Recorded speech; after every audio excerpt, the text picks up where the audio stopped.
Aujourd'hui, nous sommes en studio avec Marie-Lou Fournier-Tondreau. Bonjour Marie-Lou. Allô. Donc, Marie-Lou vient nous visiter aujourd'hui, même si normalement elle est en Angleterre en ce moment. Donc, Marie-Lou est de passage au Québec, donc on a sauté sur l'occasion pour pouvoir lui parler. Donc, premièrement, on va parler un petit peu de ton parcours avant même de se rendre là, l'Angleterre. Ouais. Donc, toi, tu as grandi à Montmagny, tu es une fille d'ici. Tu es allée à l'école secondaire à Louis-Jean Cazot, je crois. Exactement. Puis ensuite, j'ai fait le centre d'études collégiales de Montmagny pour mon cégep en sciences de la nature. Puis ensuite, c'est ça, tu es allée vers Montréal. Oui. Tu as commencé tes études en pharmacie. Donc, c'est ça, tu as fait un baccalauréat puis une maîtrise, je crois, en pharmacie. Exactement. Puis ensuite, tu as été pharmacienne pendant un moment à Montréal, c'est ça? Exactement. J'ai travaillé au Centre hospitalier universitaire Sainte-Justine de 2016 à 2023. Juste ça, c'est quand même impressionnant, mais par contre, on s'arrête pas là. Donc, tu as décidé de retourner aux études il y a quelques années là, en physique.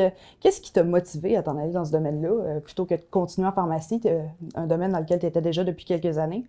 Bien, en fait, ça remonte vraiment, je pense, au secondaire, au cégep. À ce moment-là, j'étais vraiment passionnée par les mathématiques, j'étais fascinée par la physique, mais je sentais que je voulais aller à l'université et avoir une profession en graduant.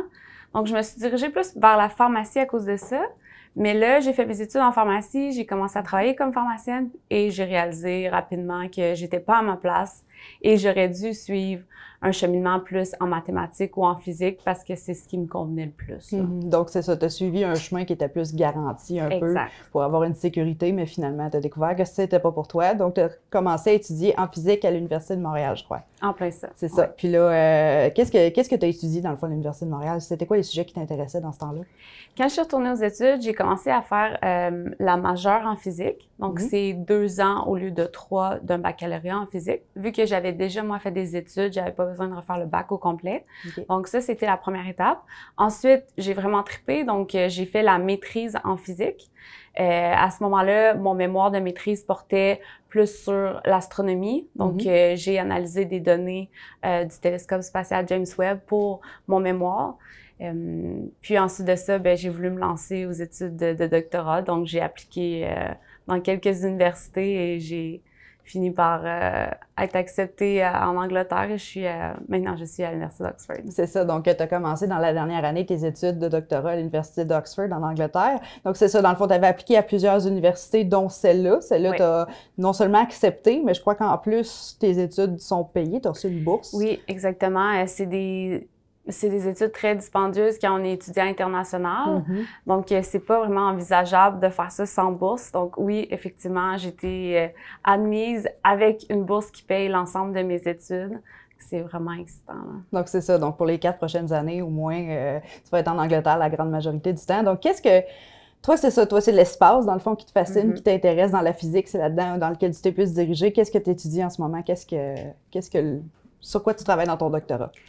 Pour mon doctorat, j'ai continué avec les exoplanètes. Donc, c'est ce que je faisais à la maîtrise. Sauf que maintenant, au doctorat, je trouvais que c'était important pour plus tard de me rapprocher plus de la planète Terre.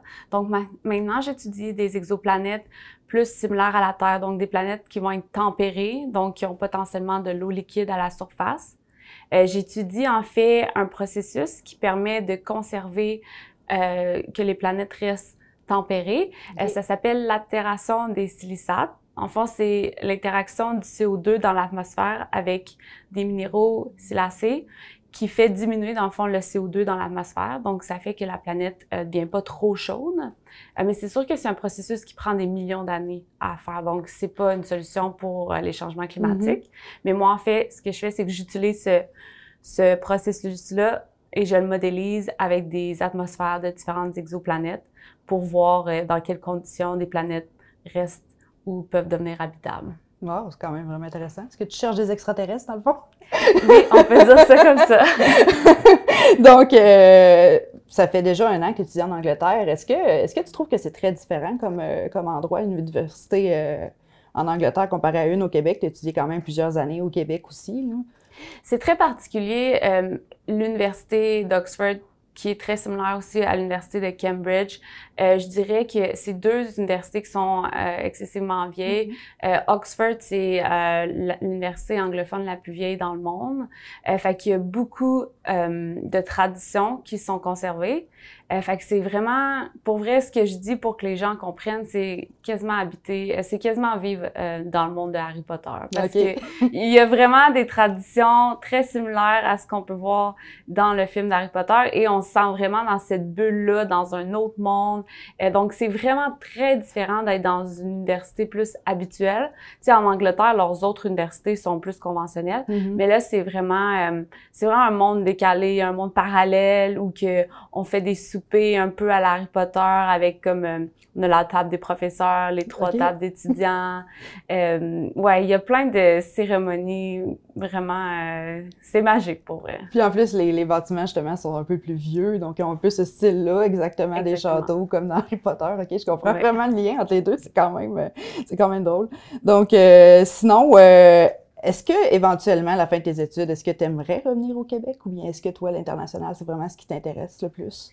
C'est sûr que tu sais je le vis là, de vivre à l'étranger, c'est vraiment le fun. Je pense qu'éventuellement je voudrais revenir au Canada, c'est vraiment là que sont mes racines. J'aimerais ça.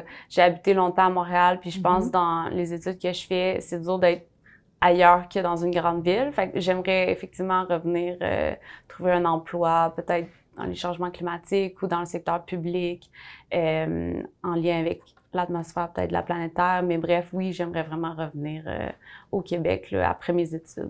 Puis on dit souvent que la science, c'est un peu un monde d'hommes. Il y a plus d'hommes en sciences. Qu'est-ce que tu as à dire là-dessus? Est-ce que tu trouves que c'est vrai? Est-ce que tu trouves que la femme a quand même sa place là-dedans?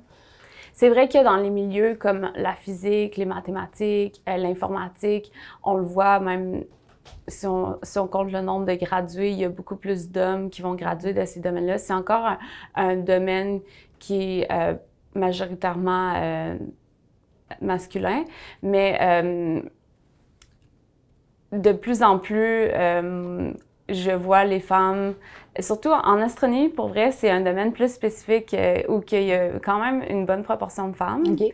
Mais c'est sûr que au final, je pense que les femmes, ce qu'ils ont besoin, c'est des modèles souvent pour sentir qu'ils ont leur place. Moi, c'était mon cas. Quand j'étais au cégep, quand j'ai pris ma décision de pas aller faire un bac en mathématiques, c'est vraiment parce que dans ma tête, j'avais ce stéréotype de genre-là que les femmes étaient meilleures dans le domaine de la santé, les hommes en génie. Mais ça, c'est faux. Il y a eu des études qui ont été faites sur ça et les femmes et les hommes ont les mêmes capacités pour ces domaines-là. Donc, ça, c'est une première chose. La deuxième chose, c'est des fois le manque de modèles. On voit peut-être plus dans juste la culture populaire, des émissions comme Big Bang Theory, des fois, les scientifiques vont être plus des hommes dans ces domaines-là. Donc, juste d'avoir plus de modèles, ça aide les jeunes femmes à s'identifier comme scientifiques. Mais oui, tout à fait, là, les femmes ont autant leur place. C'est sûr que des fois, ça peut être plus difficile parce que, si, mettons, la proportion est plus faible, mais moi, mon expérience a été que positive. J'ai été super bien accueillie dans ces domaines-là, même si c'était plus traditionnellement masculin. OK, parfait. Puis finalement, qu'est-ce que tu aurais à donner comme conseil à la jeune Marie-Lou qui est au secondaire, à l'école secondaire Louis Jean Cazot, puis qui rêve d'un jour faire ce que tu fais en ce moment? Qu'est-ce qui est important de faire à partir du secondaire, mettons? Mais je pense qu'au final, si je repense à mon parcours, l'important, c'est vraiment de suivre ce qui nous passionne, ce qui nous donne l'énergie. Moi, j'ai été capable de me rendre là puis d'avoir les bourses parce que j'ai beaucoup travaillé, parce que ça me passionnait. Je pense qu'au final, il ne faut jamais travailler excessivement fort pour quelque chose qu'on n'aime pas ou quelque chose qui ne va pas nous rendre heureux à la fin du compte. Donc, il faut vraiment suivre ce qu'on aime, puis toujours en gardant en tête, est-ce que c'est quelque chose qu'on est bon? Est-ce qu'on a de la facilité dans ce domaine-là quand même, sans nécessairement être la meilleure, mais est-ce qu'on a quand même un certain talent?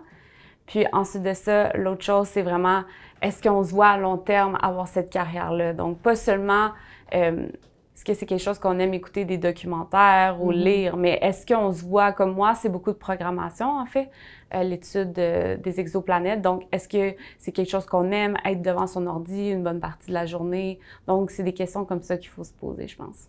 Oh, ben, merci beaucoup, Marie-Lou. Ça fait le tour de mes questions. Puis toute l'équipe du journal, on te souhaite une très bonne continuation dans tous tes projets. C'est vraiment excitant de voir quelqu'un de Montmagny qui se rend aussi loin dans des domaines comme ça. Merci, Cathy.